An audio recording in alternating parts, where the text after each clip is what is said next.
Personal notice. Danger's my stock and trade. If the job's too tough for you to handle, you got a job for me, George Valentine. Write full details.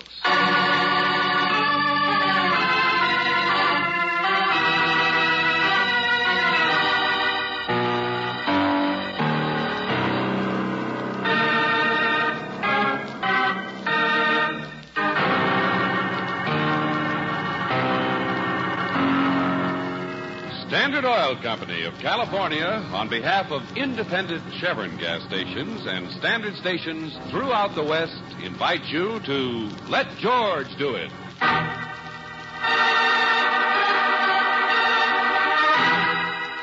Murder for Two, a transcribed adventure of George Valentine.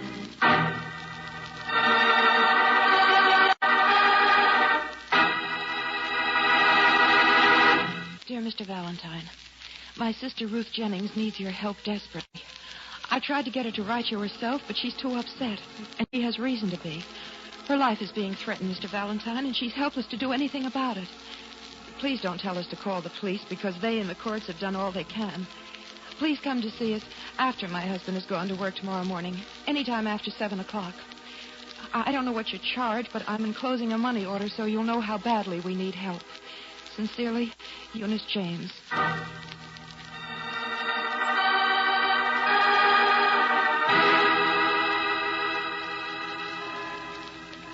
1481. This is the house, George. Yeah, I guess it is, Angel. I know what you're thinking. How could anybody who lives in a place like this send you $200? Well, people fool you sometimes. Maybe they're living out here on the wrong side of the tracks and saving their money for a better day.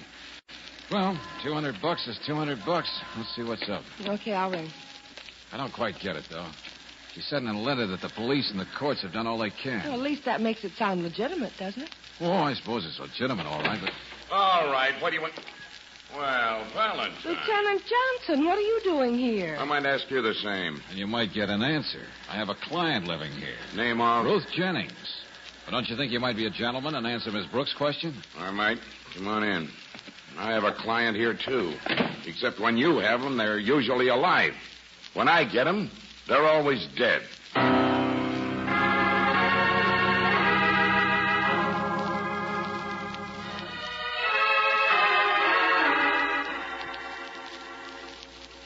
Mrs. James, I know you've told Lieutenant Johnson everything you can, but I figure I might be helped, too. After all, you sent for me. So, would you tell us just what happened? Well, it was about 8 o'clock this morning. I heard little Emmy, that's Ruth's baby. I heard Emmy crying, and I wondered why Ruth hadn't got a bottle. I went into the room, and... That's when you found your sister had been killed? Yes, the baby was in the bassinet, and she was there in her bed, and there was blood all over. I went to her, but I knew it was too late. Tell me, Mrs. James, didn't you hear a shot at any time? No, I don't think so. Sometime during the night, I heard something that sounded like a car backfiring, but I didn't think anything of it. I went right back to sleep. And was your husband here? I didn't call him. He was in his bed. It was dark, and... Please don't suspect Bert. He'd never do a thing like that. Mrs. James, in your letter, you said your sister's life was being threatened. Somebody wanted to kill her. Who? Her husband, that's who. They're divorced. He wanted the baby. He said if she didn't give him the baby, he'd kill her, and he did. Mm-hmm. And were your sister and your husband on good terms? Of course. Oh, Bert was always telling Ruth to get a place of her own so we could have our privacy. But he's a very calm man. Yes, I understand, Mrs. James. Now, Lieutenant Johnson tells me the shotgun that killed your sister was found at the foot of her bed. Did your husband own a shotgun? No, he didn't. He didn't even like hunting. Did your brother-in-law own one? Oh, I'm sure he did. He was quite a hunter. He used to go out in the desert all the time to shoot rabbits. What's the husband's name, Mrs. James? It's Lou. Lou Jennings. Where does he live? We don't know that. All we know is that he works at a lunchroom on Barton Avenue. Nick's All-Night Cafe, it's called. You have the address of the place? No, we don't. We weren't interested. Ruth was trying to get Lou out of her life entirely. Yes, I understand. But you feel very sure that... Valentine. Yes, Lieutenant? Come on out here. I want to talk. Okay. Thank you, Mrs. James. We'll see what we can do. Brooksy? All right, George. Goodbye, Mrs. James. Goodbye, Miss Brooks. Mr. Valentine? Any leads, Johnson? Any fingerprints on that shotgun? No. What time was she killed? Doc says somewhere around midnight. Now, look, Valentine, I realize you had a client, but your client is dead, murdered. So you don't have a job anymore. And when there's a murder, we have some people called the police who handle these things. But, Lieutenant... That's all right, Brooksy. I understand what the good lieutenant means. Okay, Johnson, it's your baby. Good luck. Well, thanks. For once, you're using sense and staying out of my hair. Be seeing you, I'm afraid. Yeah, sure, Lieutenant. Sorry I can't give you a hand here. Let's go, Angel. But, George... So long, Johnson. George Valentine, sometimes I can't understand you. No? Why not? Well, in the first place, it isn't like you to walk out on a case. And in the second place, you took $200 from those people, and you should... No, don't get in an uproar, Angel. They'll get their money's worth. Huh? What do you mean? How? Oh, I just have a feeling Johnson could use a little help, even though he doesn't seem to think so. Besides, I like to earn my fees. So, what are you going to do? So, I'll take a little trip out to Nick's all-night cafe. Want to come along and have a hamburger?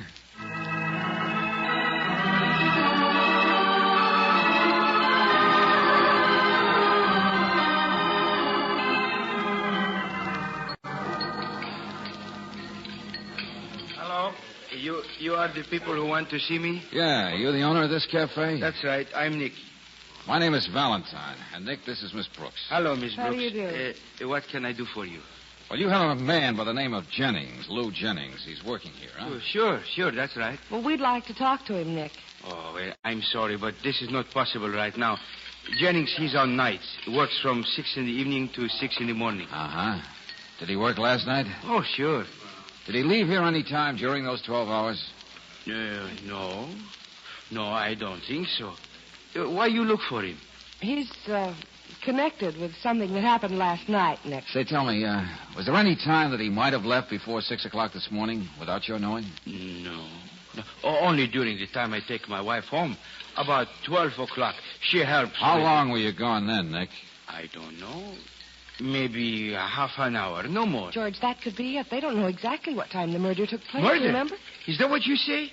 Oh, if he's mixed up in the We murder... don't know that he is, Nick, but we want to find out.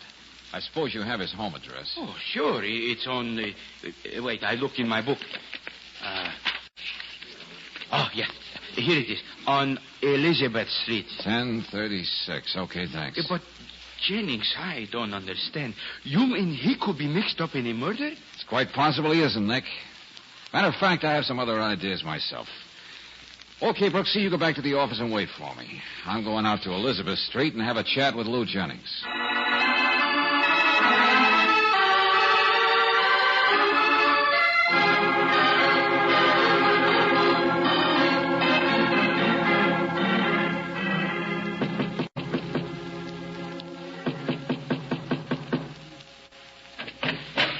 Yes? Hello, Lou Jennings.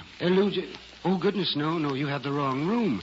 My name is Ferris, Oscar Ferris. Oh, I'm sorry, but Jennings does live here. Yes, a second door down the hall. Oh, thanks. Think he's in now? Well, now, I really wouldn't know about that. Mm-hmm. Well, sorry to bother you. Thanks. That's quite all right.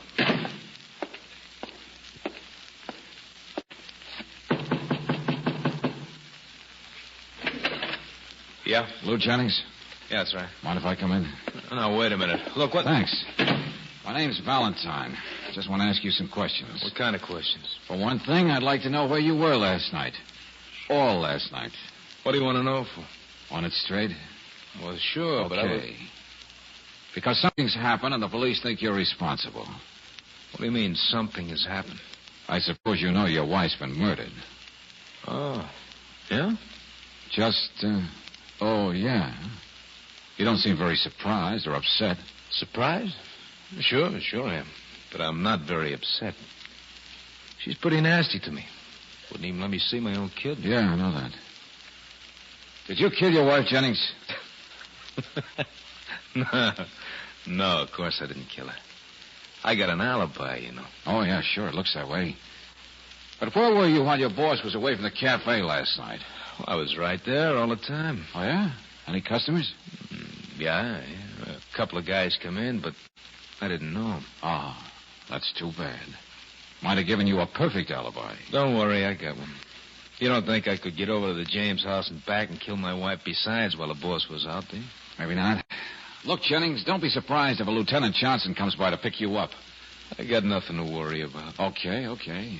And since you didn't kill her, got any ideas who did? No. What would I know? Unless that dirty brother-in-law of hers... Say, Lou, I got a good way to get rid of those... Oh, I didn't know there was anybody here. It's all right, Jim. It's all right. Come on in. This is Jim Grayson, Mr. Valentine, another hash slinger. Lives in the next room. We both work nights. Valentine is kind of a private eye or something, Jim. Private eye? But what... He tells me my wife was killed last night. Ruth? Gosh. She what? Yeah. Somebody didn't like her and just bumped her off, I guess. You think I'm crying? No.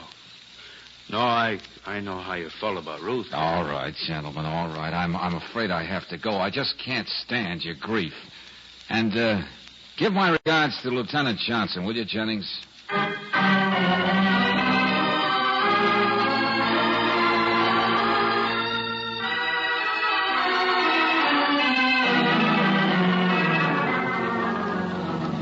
George. Yeah, Angel? I've been very patient.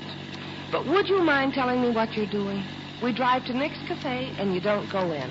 Then you start driving to James' house. Where I also won't go in. Well, here we are. What are you trying to prove, George? Yeah.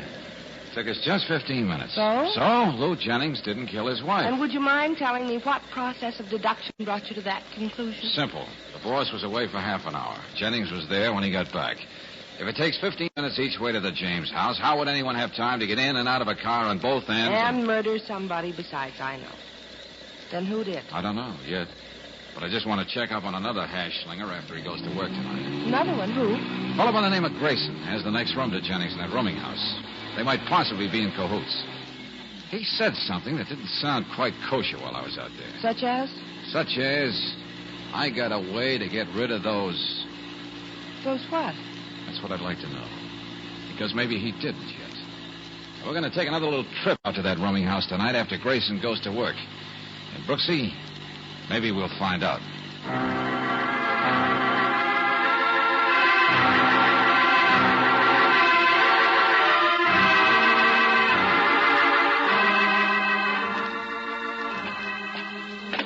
Well, that was easy enough, George. Don't any rooming houses ever lock their doors? I guess not, Angel. Well, this is Jennings' room. The next one is Grayson's. For the moment, one of my two candidates. But whatever he'd found a way to get rid of, maybe he did. And maybe he didn't.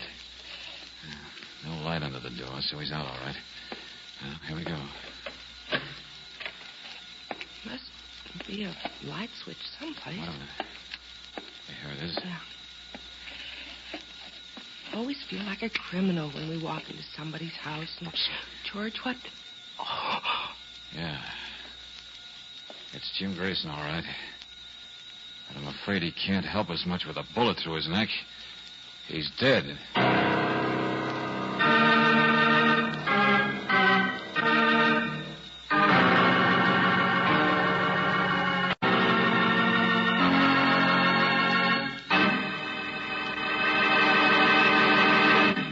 We'll return to tonight's adventure of George Valentine in just a moment.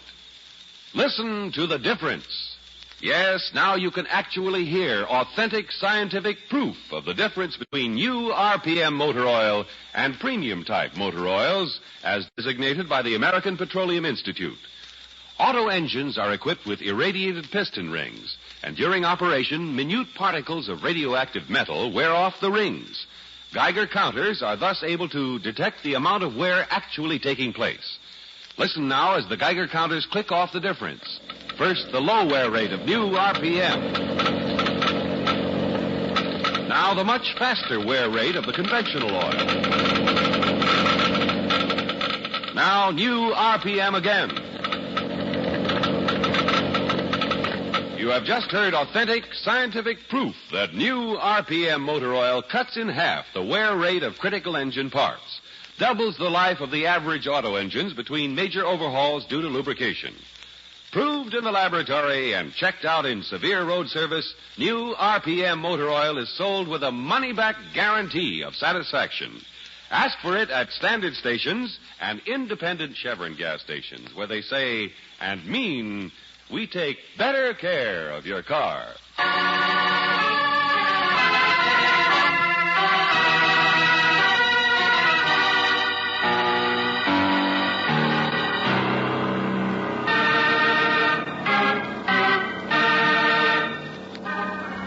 A man murders his wife, or so the police think.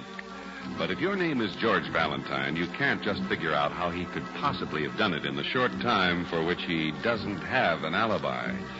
You suspect an accomplice, the man who lives next door in his rooming house, Jim Grayson. But he can't tell you anything now because he's dead. Maybe that washes up the case. Maybe Lou Jennings killed the man he hired to kill his wife. But you don't think so. Somebody killed Ruth Jennings, and somebody killed Jim Grayson. But Who?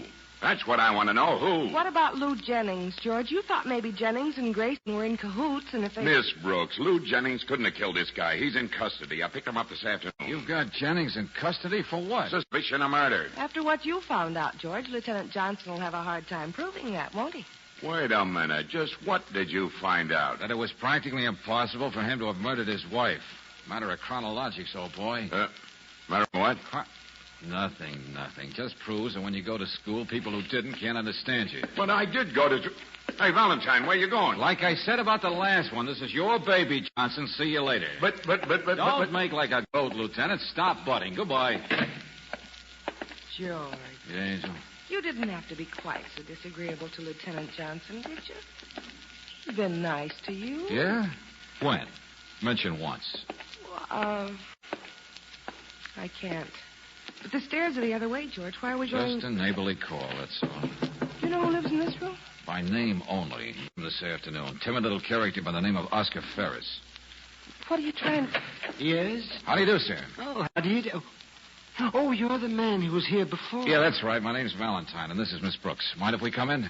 Well, what can I say? But I don't understand. Just wanted to ask you a question or two, that's all. Like, did you hear a commotion in the next room any time this afternoon? Oh, goodness, no. Was there one? You've been in your room here for the past few hours? Yes, of course. You know the man who lives in the next room? Oh, yes. Fellow by the name of Grayson. Rather a nice chap, I think. He was a nice chap, you mean. What's that? I'm afraid I don't... Mr. Grayson is dead. Dear. Why, he seems such a healthy sort of man. I can't understand. What's your business, Mr. Ferris? Me? Well, I'm retired, so I don't really have any business anymore. I devote most of my time to church work. I teach Sunday school, you know, that sort of thing. Mm-hmm. Well, I'm just surprised that you didn't hear all the noise in the next room. The police have been there for quite a while. The police? But why in the world would the police be interested in Mr. Grayson? Well, I guess they wouldn't if he'd died a normal death, Mr. Ferris. You see, he was murdered. Murder? Oh, good grief. Oh, that's horrible. But I can't understand why I didn't hear a gun going off, and right in the next room, too. Oh.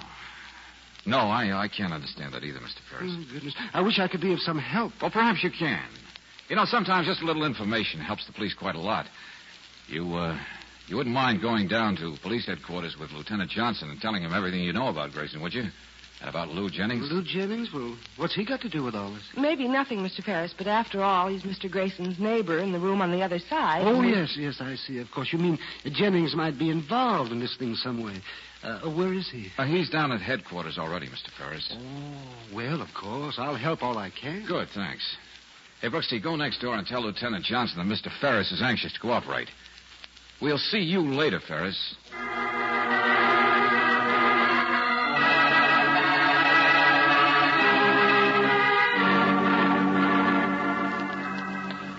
George, Yeah, Brooksy? you picked up a paper from Mr. Ferris's table when he wasn't looking, didn't you? You notice everything, don't you? What? Why'd you pick it up? Oh, my gastronomic urge got the better of me, Angel. It was a menu from Nick's Cafe. Sort of intrigued me. Oh. All right.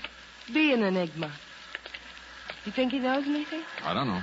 I just can't understand why he didn't hear anything in the next room, that's all. Even if you're reading next week's Sunday school lesson, you could still hear. Hey, wait a minute. Get in the car. George, what is it? You got something? Probably not, but it's worth a try. What are you going to do? Go back to the James house? Where Ruth Jennings was killed? Yeah. What good will that do? Maybe nothing. I don't know. Just trying to tie in some loose ends. But, George, if you think Jennings and Grayson were in cahoots and Grayson killed Ruth Jennings... no, I'm all tangled up. I'm sort of tangled up myself, Angel. But we might find something that'll help us untangle. I hope.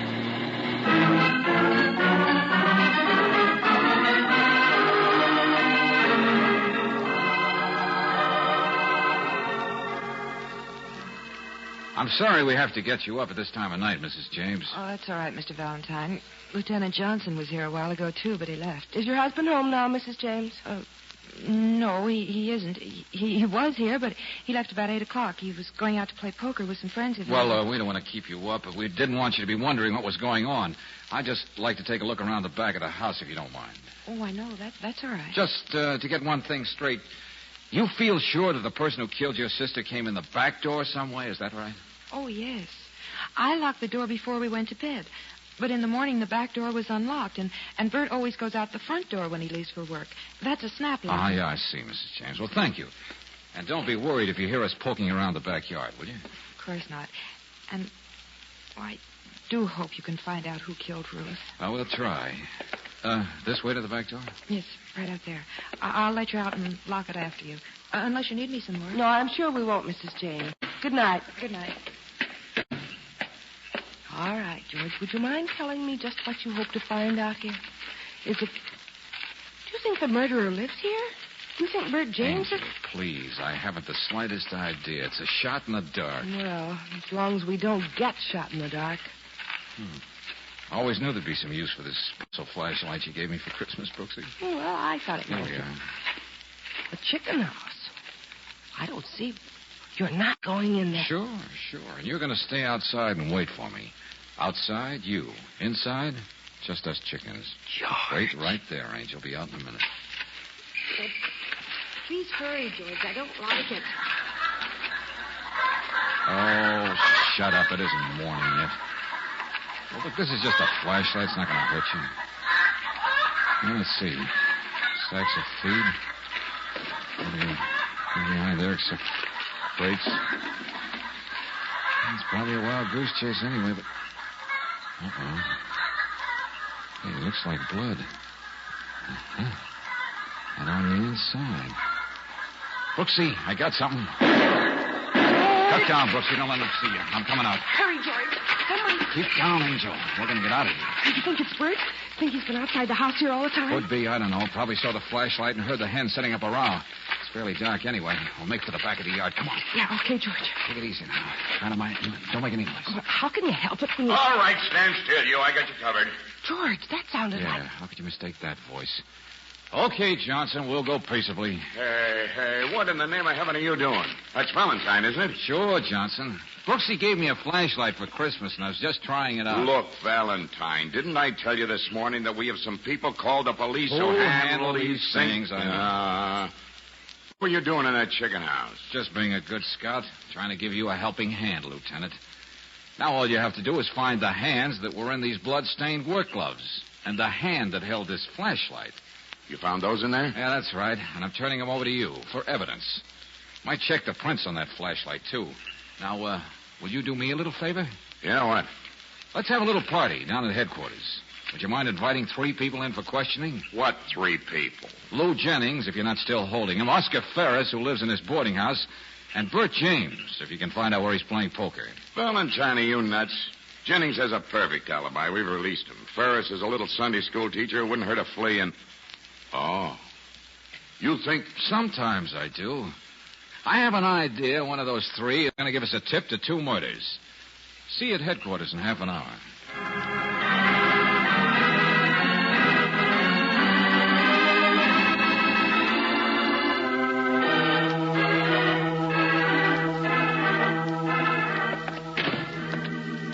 Okay, right in here, Mr. Ferris. Guess you know Mr. Valentine. He wants to ask you some questions. Oh, how do you do, Mr. Valentine? Hello, Mr. Ferris. Yes, I wanted to ask you how long you've known Lou Jennings. Oh, I don't know. 6 months, I guess. Mm-hmm. How'd you meet him? Why, in the cafe where he works, I think. Yes, that was it. I was saying that I had to move. And he told me he'd get me a room in the boarding house where he lives. He was very nice. Do you know Jennings' wife, Mr. Ferris? No, I don't. I believe they're divorced. Look, Valentine, you're acting like the DA. Just what do you... Just a second, Lieutenant, please. Ferris, I gathered you must be pretty good friends since Jennings owed you money. Owed me money? Well, what do you mean? This? I picked up this menu from Nick's Cafe when we were in your room this morning. It says, when you get back from your trip, I'll see that you get your $1,000. And it's signed Lou Jennings. Oh, yes, that. Well, I did advance Jennings You didn't some money. advance Jennings anything, Ferris. That was the money you were to get for killing his wife. Killing his... Well, what do you mean? Just what I said. You killed Ruth Jennings, Lou Jennings' wife. His wife? Well, no, Why, that dirty rat. He didn't tell me that... He didn't tell you what, Ferris? But I didn't know it was his wife. But you did know it was Grayson when you killed him, didn't you? He'd heard you make the deal with Jennings, and you were afraid he'd spill the whole thing. Well, Jennings got me into this. He told me it was some woman who had an incurable disease, and her husband would pay $1,000 to have her done away with. Told me just how to do it. Why don't you get Jennings? We've got Jennings in the other room, Ferris. Why, that dirty rat. He never did pay me. All he gave me was $50 on account. Yeah, well, you won't need money now. Maybe Jennings will only get life. But you'd better be deciding what you want for your last dinner.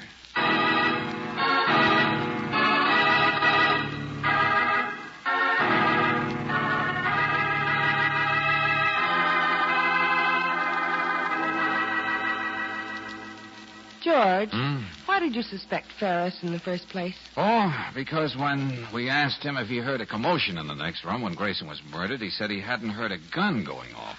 Oh. I didn't say Grayson was shot. Then that note from Jennings on the back of our menu, that didn't taste good to me. Yeah, I know, but why did those things in the chicken house prove anything against Ferris? Well, he must have been a very careful guy, Brooks. He didn't want to lose anything. He forgot that inside those work gloves, he'd carefully marked OF for Oscar Ferris. Oh, but you suspected Grayson once before he was killed. What did he find a way to get rid of? Warts. Warts! Yeah, he had a bottle of stuff on his dresser with a big label. Now you can get rid of warts. Oh, big clue, huh? Yeah, big clue. Oh, look, Angel, it's all over. We've made $200. It's 2 o'clock in the morning. And we're two sleepy people, but too much. Too much what, Angel? Don't you ever remember any old popular songs, darling? Two sleepy people, but too much in love to say... Oh. Darling, you remembered. You're wonderful.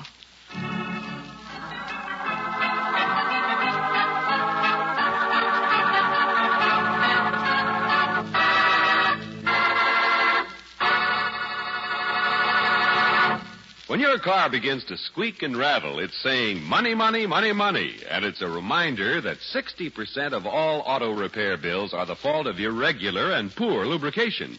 You can avoid those repair bills and at the same time enjoy smoother, quieter riding the year round. Just come back to your independent Chevron gas station or your standard station every 1,000 miles. Here, chassis lubrication is another car saver service that is done thoroughly and correctly. The car savers check more than 50 different trouble points, and they follow a lubrication chart that is designed specifically for your car. Another important thing, they do a neat, clean lubrication job. So if you've already driven 1,000 miles or more without a chassis lubrication, why not ask for this car saver service tomorrow? Ask at your standard station or your independent Chevron gas station where they say and mean, we take better care of your car.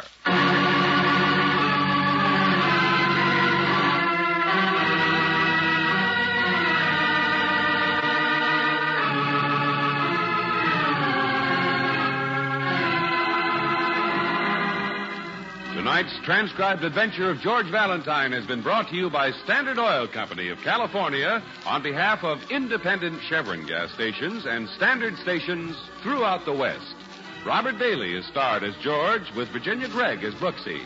Let George Do It was written and directed by Don Clark. Ken Christie as Lieutenant Johnson. Michael Ann Barrett was heard as Eunice. Anthony Barrett as Lou. Howard McNear as Ferris. And Jack Crucian as Nick. The music was composed and presented by Eddie Dunstetter. Your announcer, John Heaston. Listen again next week, same time, same station, to Let George Do It. Let George Do It is heard overseas through the worldwide facilities of the Armed Forces Radio Service. This is the Mutual Don Lee Broadcasting System.